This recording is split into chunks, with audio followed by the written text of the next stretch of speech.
All right, welcome everyone. There is a full row of seats up here in the front. If you are looking for seats, let's try to get everyone in. Just a reminder for the people that are in the hallway, in the lobby, in the back, there are actually people in there that want to listen to the sermon.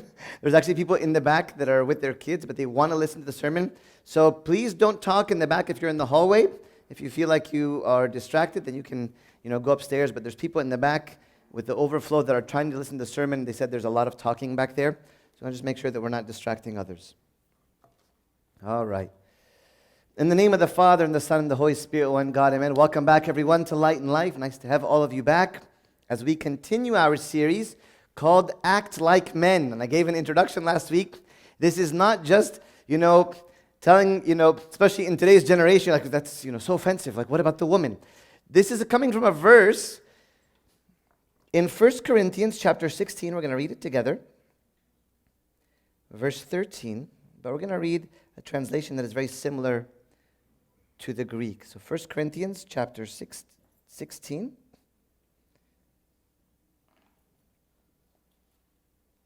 Verse 13. All right, now you're going to see the verse looks a little bit different. This is a translation that kind of expresses the original Greek. It says, be on guard. St. Paul is speaking to the church of Corinth, to men, women, children. Be on guard, stand firm in your faith, act like men, and be courageous, be strong. St. Paul is telling the church to act like men. Last week we spoke about King Hezekiah and how King Hezekiah really was an example of somebody who sometimes acted like a man, and other times he wasn't very manly, and he was, sometimes cowarded and sometimes fearful, and he didn't show these manly features or characteristics that apply to all of us men and women, right? So I'm going to speak about things that we're not speaking about just becoming males. We're talking about these characteristics of manhood. So we're going to talk about today, we're going to read from John chapter 8, a very beautiful story. I'm going to do like a long introduction. We're going to kind of get into the mind of the story, and then we'll hear the message about acting like men. In the name of the Father, and the Son, and the Holy Spirit, one God, amen. If you can please follow along so that you can kind of engage with the story. Whenever you read the Gospels, every word, every detail means something. There is no word just there because, okay? So use your minds to look deep into the word. But Jesus went to the Mount of Olives. Now early in the morning, he came again into the temple, and all the people came to him, and he sat down and taught them. Then the scribes and Pharisees brought to him a woman caught in adultery. And when they had set her in the midst, they said to him, Teacher, this woman was caught in adultery in the very act. Now Moses in the law commanded us that such should be stoned. But what do you say? This they said, testing him, that they might have something of which to accuse him. But Jesus stooped down and wrote on the ground with his finger as though he did not hear. So when they continued asking him, he raised himself up and said to them, He who is without sin among you, let him throw a stone at her first. And again he stooped down and wrote on the ground. Then those who heard it, being convicted by their conscience, went out one by one, beginning with the oldest even to the last. And Jesus was left alone, and the woman standing in the midst. When Jesus had raised himself up and saw no one but the woman, he said to her, Woman, where are those accusers of yours? Has no one condemned you? She said, No one, Lord. And Jesus said to her, Neither do I condemn you. Go and sin no more. Then Jesus spoke to them again, saying, I am the light of the world. He who follows me shall not walk in darkness, but have the light of life. All right. This is a very, very powerful story. And there's so much more deeper than at the face value of it. Right? The face value is a bunch of guys threw a lady at the feet of Jesus, said she's a bad woman. We caught her doing a sin. Jesus says, throw the stones. If you're guilty, they didn't throw the stones. They let her go.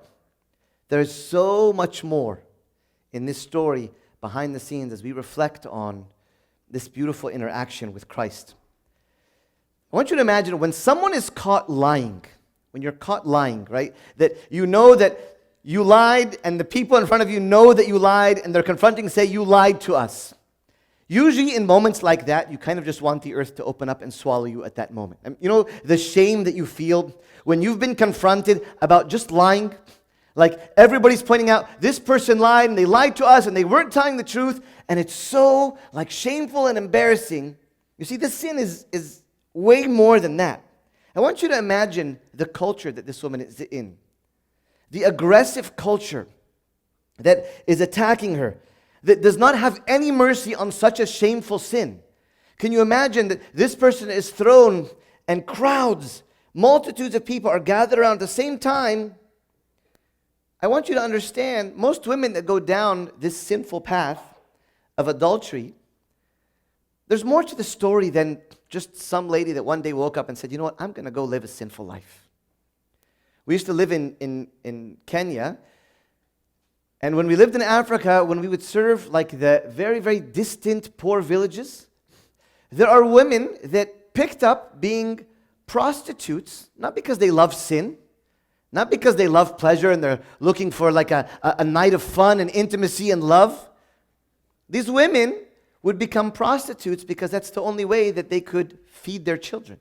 Like, especially in this culture where women can't work, or you know, they're taking care of the children, they're at home, there is no work anyways in these villages. And so her husband abandons her, leaves her with a child. Another man says, you know, I'd love to come and take care of you, sleeps with her, gets her pregnant, says, I want to have nothing to do with you, moves on. And then she's got kids, and every man says, hey, I would love to take care of you, I love you, you're beautiful, sleeps with her, gets her pregnant, wants to have nothing to do with her, and so on. I want you to imagine this woman, what would bring somebody into a lifestyle like this. Often, it starts out by somebody was deceived. They're a victim of something. Somebody fooled a young lady into becoming intimate or whatever it may be. She's a victim. This is usually how women of this nature kind of end up like this. Nobody wakes up one day and says, I'm going to be like this. Maybe she was abused in childhood. Maybe she was a young child that was abused. Maybe something, hurt her or damaged her emotions or her little heart as a child. That nobody, I'm just setting a stage to get into the story, that when you look at the story, she's a woman, she's caught in the act of sin. There's no confusion about her story. There's no confusion. She's actually caught in the sin. But when you think about how people get into this world and how it works up in people's hearts to get to this place, I would imagine she made this sin based on whatever past lifestyle she has, dragged by her hair, probably in front of everyone. There's a huge crowd, maybe a few thousand, okay? Christ was just coming out of the temple. He was preaching. He always had multitudes. You know the word multitudes? The word multitudes means thousands. There were always thousands of people around. Could you imagine being this woman in this spot that there are thousands of people and everybody's talking about it? How she must felt. This has to be the worst shame, the greatest fear. Not only are there thousands, but they're all holding stones. And they're angry. And they're shouting at her. And they're insulting her. Saying the most shameful words. And calling her, and probably her mother and her, calling everything, every name in the book. They are probably just, and everyone is holding a stone. I want you to imagine the scene and the mood that this woman is in. You see, this wasn't a death sentence. She probably just wanted to die at this moment. This wasn't just the fear of being stoned. It is the deep shame and brokenness and the need to hide and to never see anyone again, to never be able to look at yourself again because of this horrible sin in which everybody knows. You have no secrets now. What could she probably say? What could she possibly say as an excuse? What excuse could she was caught in the act. Could she possibly say, what if she says, well, let me explain the whole story? Who's going to listen to her? Let me tell you how I ended up like this. Is anyone going to listen to her story? We saw you. You were sinning. You did something wrong. The law says stone you. Is anyone going to respect her? Is anyone going to believe her? Could she say, well, how come you're only, going to stone me? Where's the man that I sinned with? Well, they can't do anything to the man. Maybe the man himself is standing in the crowd, holding a stone, ready to stone her, wanting this whole story just to disappear. I want you to imagine the brokenness that she's feeling. It's a terrible sense of injustice, bearing all this shame, feeling so frustrated, getting destroyed. She's the laughing stock. Maybe in her life you wonder, how did she get here? Maybe the first relationship that she started with was innocent. Maybe she got to know a man and it was innocent and she fell in love and he was a good man, or she thought he was a good man, and she who knows, maybe she married him, and little by little she was just introduced to this darkness. I would imagine all of the events of her life are flashing before her eyes. She's on the floor, hundreds of men and women holding stones with nothing to say.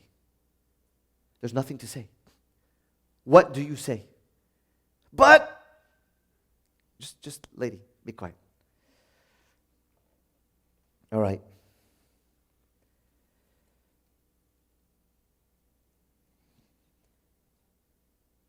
So what do they say? They say, in the law, it says this. Now Moses in the law commanded us that such should be stoned. But what do you say? That's it. She's going to die. She has nowhere out of this. She's going to get stoned no matter what. She's hiding behind Christ in this moment as they hope that they're actually hoping that Jesus is going to defend her. You know why? We can stone him too. They wanted to stone Jesus. And so they brought her to Jesus thinking, this Mr. Nice Guy Jesus likes all the sinners. He بيطبطب على كل الناس. He's very, very, let's bring this terrible woman to Jesus. Who knows? Maybe he'll defend her and say she didn't do anything. We could stone him too. I want you to imagine what she wants to scream at this moment. What she's thinking is, I need a man at this moment. At this moment, I need a man. I need someone next to me. And we're going to talk about all the characteristics of manhood that you see in Jesus at this story. And it is so much. This is the icon. To act like men is to be like Christ. You see, I need a man that doesn't look at me disgustingly or despising me. Everybody has these looks that are so painful and insulting. So what does Jesus do? He begins to write on the ground. First, he stands up, he goes down, writes on the ground next to the lady. Stands up again, starts talking to them, goes down again, stoops down. The Bible says he stooped down. We're going to talk about what that means, to stoop down or to bend over. And he starts to write again. And every time he's going down and he's going close to this woman, Christ was so brave. Christ was so brave at this moment. We're going to see all of the things that he did at more than just the face value of this story. You know what I love about her is that in the beginning, he didn't look at her. She wouldn't be able to tolerate the look of one more person. So I want you to imagine, like all of you guys are looking at me. Imagine I'm guilty in some shameful sin.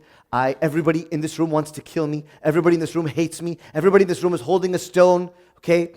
And Jesus didn't add one more set of eyes on her to make her feel like, look, I just don't need another person looking at me. He didn't look at her. At least not at this point, he didn't look at her. When he finished, at the end of the story, and we're going to take it little by little, he says, where are your accusers? Look at how he titled what he called her.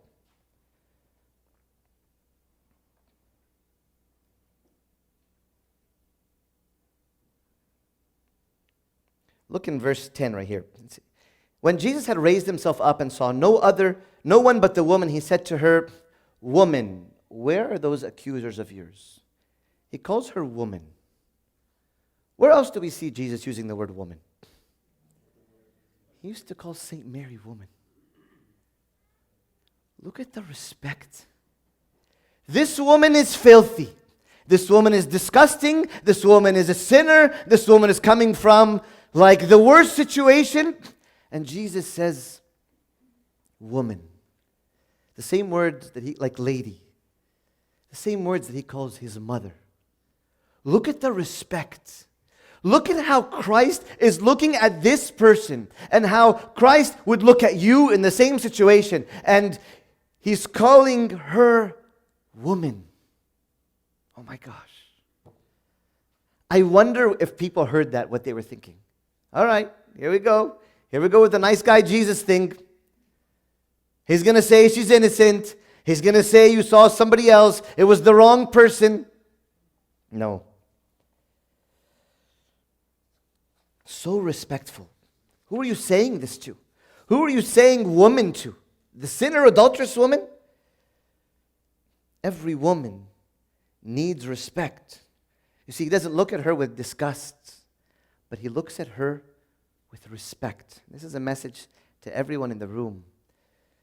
Whatever society, whatever cultural standards or limitations or whatever, Christ broke all of that. Christ took this woman and called her woman when everyone's saying, don't even call her, don't even look at her, don't even touch her, don't even come near her. She's filthy. At the end of the story, after all left, he looked at her. And she started to realize that what he did for her. He didn't look before because he knew that she wasn't able to bear it. But at the end, he looked to her with different eyes.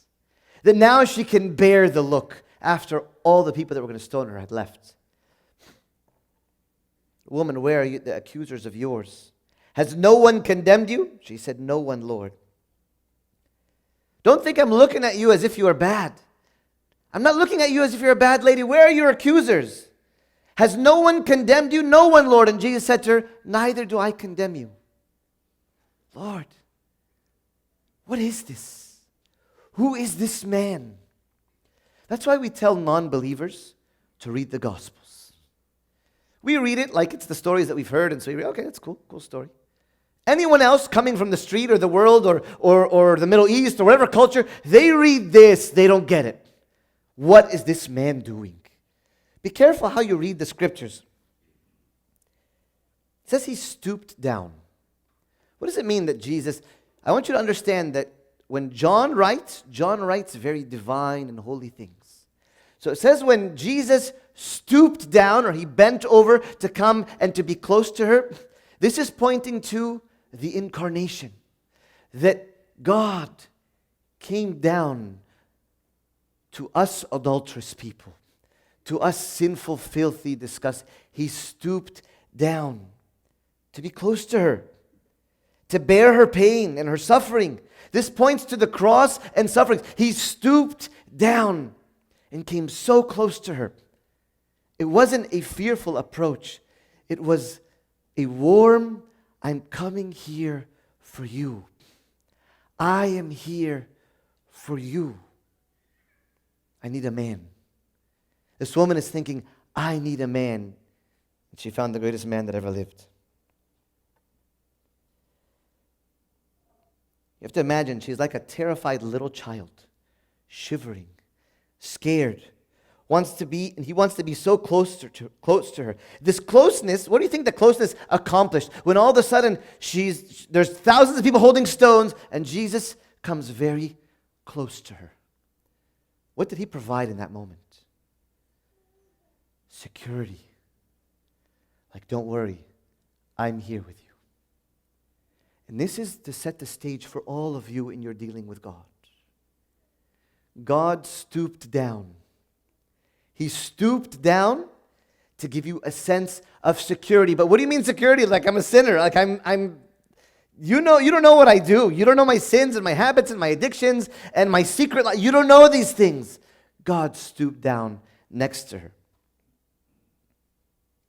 You know what she needs is, I wonder what he was writing on the sand.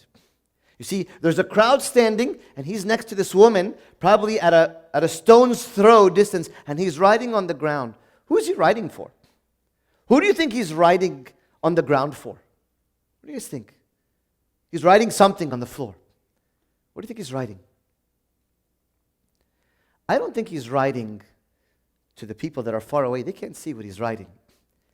She's lying down fearful, and he's probably writing, I love you. I'm here for you. I'm not one of them. Don't worry. Do not be afraid. Trust in me.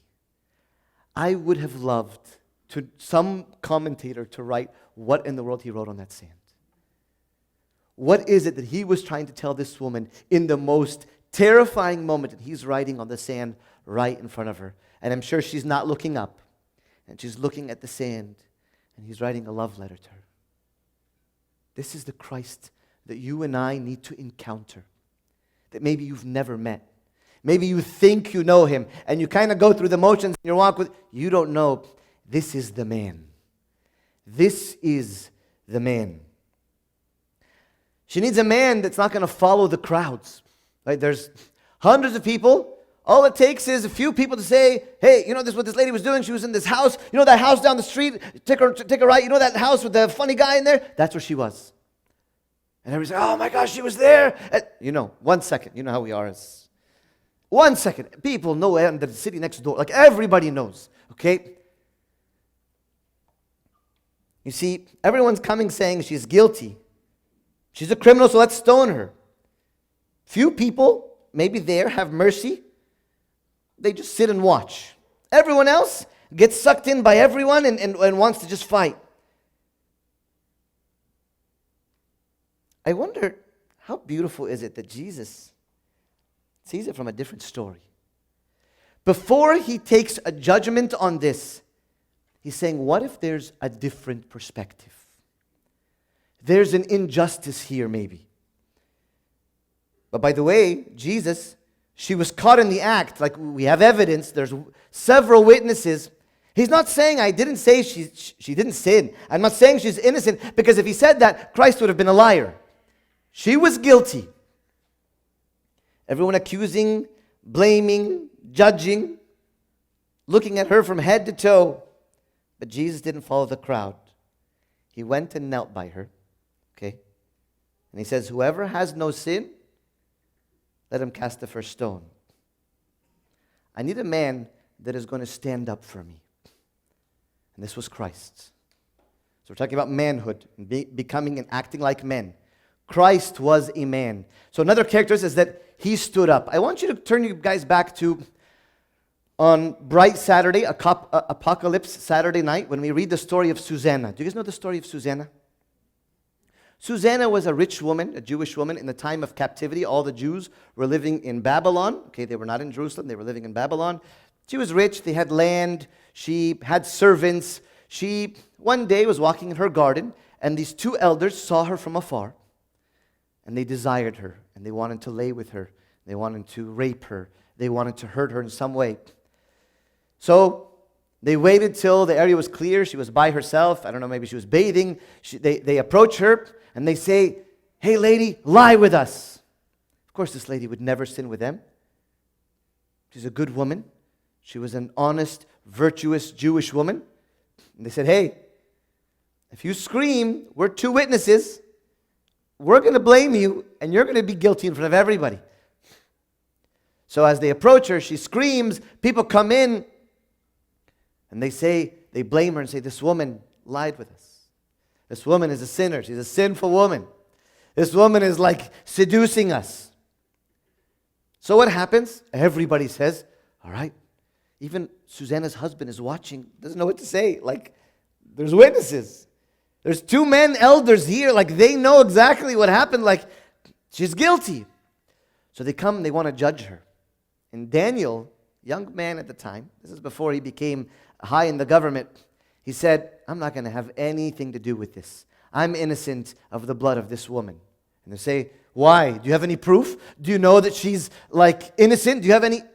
He says, no, but there has to be another side to the story.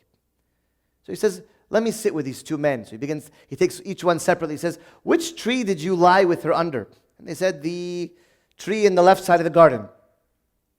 Then he goes and asks the other guy, which tree did you lie with under? It says, oh, some other place. And Daniel discovered that obviously they're not telling the truth. They didn't have the same story. They're liars. The woman was set free and innocent. He was a man who stood up.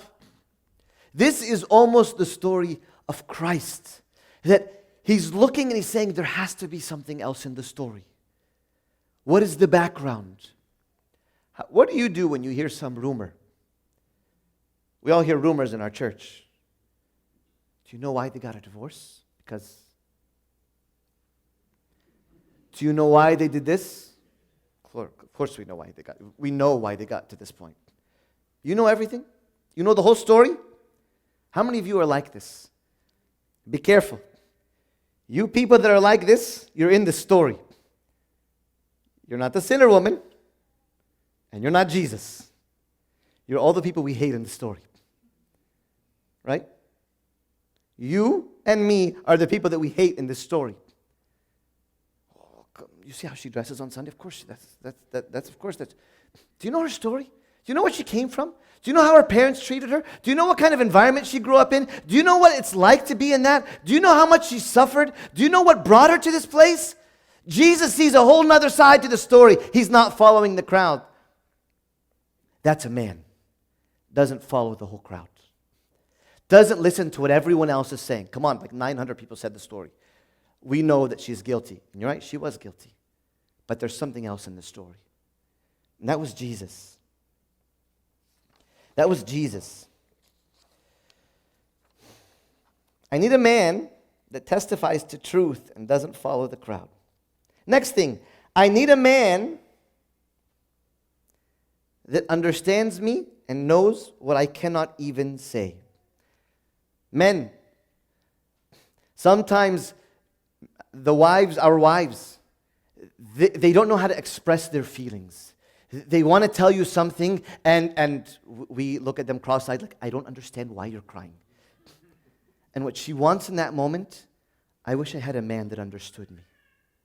I wish I had a man that she didn't say one word. She didn't say one word to Jesus, but Jesus knew everything. He sensed everything.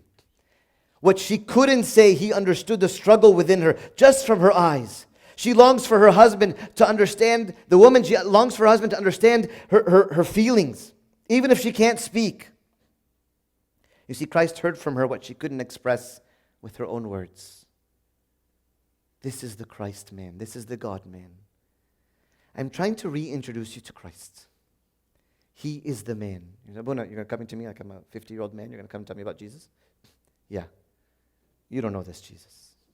If you knew this Jesus, you would be selling the clothes off your back to go feed the hungry and to go preach the gospel in the jungles of God knows where, because this is the Jesus that you've encountered. If this was the Jesus that you followed, you'd be a different person. All right. How much do you think was inside of her that was going on in her mind? What do you think this woman wanted to say? No opportunity to say one thing, but Jesus sensed it all. They also wanted Christ to react. Look what they said. It says,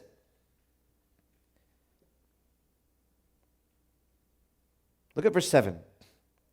So when they continued asking him, he raised himself up and said to them. They kept on saying, Jesus, let's get this show on the road. We know she did it. We all saw her. Tell us exactly what's supposed to happen to her. Moses said she should be stoned. Let's go. Jesus, what are you waiting for? Jesus didn't react. He didn't let all the noise and the pressure around him make him react. Make him feel like, oh, okay, I know she's guilty. Okay, maybe, go ahead, stone her. That's what the law says. Jesus was so calm, didn't react. They wanted to throw the stones. There's so much distraction around. You understand, there's no chance that this decision is going to change. She is caught. So what are you waiting for, Jesus? How many times do we, it's obvious. The chocolate is all over his hands. He stole the chocolate from, like, our kids, they'll be like, I didn't take the chocolate, and it's like all over there, like in their eyebrows. Maybe there's another side to the story. I don't know. Maybe there's another side to the story that I don't know, but that was Jesus. Jesus didn't say, well, it's obvious. He didn't react. Such an important point. You see, when we listen to the loud people and not the little voices, even in your homes with your children, they don't have the loud voice. Mom said that they, whatever, didn't clean their room. Maybe let's just listen to the little voices. A lot of us, we get sucked in by all the noise and the loud voices and the rumors, and even Abuna said it. Even so-and-so said it. The Pope said it. Like, whatever. And we follow this. Jesus, he didn't react. How many of us, we listen to the loud people. We just follow the stream of everybody else, following what people like. What's the fashion? The weak are never given attention. Right? Nobody really wants to hear somebody, like here we are making big decisions for the church, right? We're making big plans and vision and ministry. We're talking about life change here. Somebody comes and gives me this paper of like a recommendation of what we should do in the church. I'm like, shh, I don't have time for you. We have real service to do here. You want to do like a cupcake birthday? Like, and who knows? Maybe God wanted to use the cupcake party to win some soul for Christ. Listen to the small voices, not the loud voices. Didn't react. He wasn't impulsive. Tension is high, but his calmness brought so much peace to the situation. At the point that when he spoke, and he said, okay, whoever has no sin, cast the first stone. I think if Jesus would have said it, the first knee-jerk reaction, like they're saying the law says this, okay, whoever has no sin, I believe there was some time between his reaction and saying, whoever has no sin, let him cast the first stone. His peace calmed the situation. You see, what Christ is thinking is, there's a lot of questions to this story that I don't know, that Christ was ready to ask. Nobody wanted to ask any questions about the story. We know she's guilty, stone. Christ was thinking, no. There's got to be some more questions that we can ask. Next thing of manhood is, I need a man that doesn't fear. I want you to imagine, one time we were in Tanzania, in Africa. Wake up in the morning, dogs are barking, the guard is screaming, what's going on? I run out, I was actually wearing my boxers, I'm like, what's going on? Why is everybody screaming? There's like a war outside. And he's like, should I shoot? I'm like, shoot who? People at the fence are holding like swords, like machetes, and they're like screaming and they're banging on the fence. He's like, should I shoot them? I'm like, what do you mean shoot them? He's like, but if I shoot them, they're going to kill my family. I'm like, what is going on? I was deathly afraid. I was like, you know what? You can shoot each other, I'm leaving. Sherry, let's go inside. Let's get out of here. Like, there's crazy people outside. I don't know what's going to happen. Jesus had no fear. Everyone is holding stones, holding rocks, so fearful. Jesus wasn't shaken for 1 second. To stoop down was a very dangerous thing because a rock could have hit him any time. Here he is, there's 1,000 people, crazy people, and here he is stooping down next to this lady. Anyone can throw a rock anytime. He wasn't afraid. You see, that shows that he was willing to bear anything for her. First time to see a man not afraid and thinks about me more than he thinks about himself. Can you imagine? Jesus is concerned by her getting stoned when he could get stoned. Unbelievable. This is a different man. I would have loved to have a man like you, I'm sure she's thinking. I would have loved to have something like this. And this is humanity speaking. Humanity as a whole is longing for this man. Every single one of us is searching for a man that will redeem it. How many of you are searching for this man? Ladies, how many of us are searching for this man? Souls that are lost and struggling, how many of us are longing for this man? Today I come to introduce you to Jesus the Christ, the Son of God. Jesus Christ is the one that came down, and this is the man before you. At this time, he wasn't the judge. He was the lawyer defending her. All right. I needed the man that was responsible for me. You see, Jesus took responsibility for our condition. He took responsibility for this woman. She's guilty. And so he embraced the situation. He said, all right, I'm going to take responsibility of the situation. She wanted somebody to take responsibility. So many people, so many women out there are looking for a man to take responsibility. Not somebody who's selfish or making excuses, not taking charge. But Christ, I sinned, you pay. I fell, you get crucified. Christ took responsibility for your salvation. The whole story switched to a very beautiful one. To stand up for me, I am the weak. I want you to think about Pilate. What did Pilate do when he saw Jesus? When he realized that he was an innocent man and whatever, and the crowds are going crazy, and the priests and the Pharisees, what did Pilate do? He washed his hands. Pilate, the whole time he was washing his hands, not taking responsibility. Even to the point where he said, send them to Herod. Maybe Herod will figure out this problem. He didn't want to take responsibility. Last week, Hezekiah, at some point, he confronted the other king. Sometimes to be a man, to act like men, means we have to take responsibility. We have to step up and rise and take responsibility. Christ didn't wash his hands. Last thing, I need a man who doesn't judge me.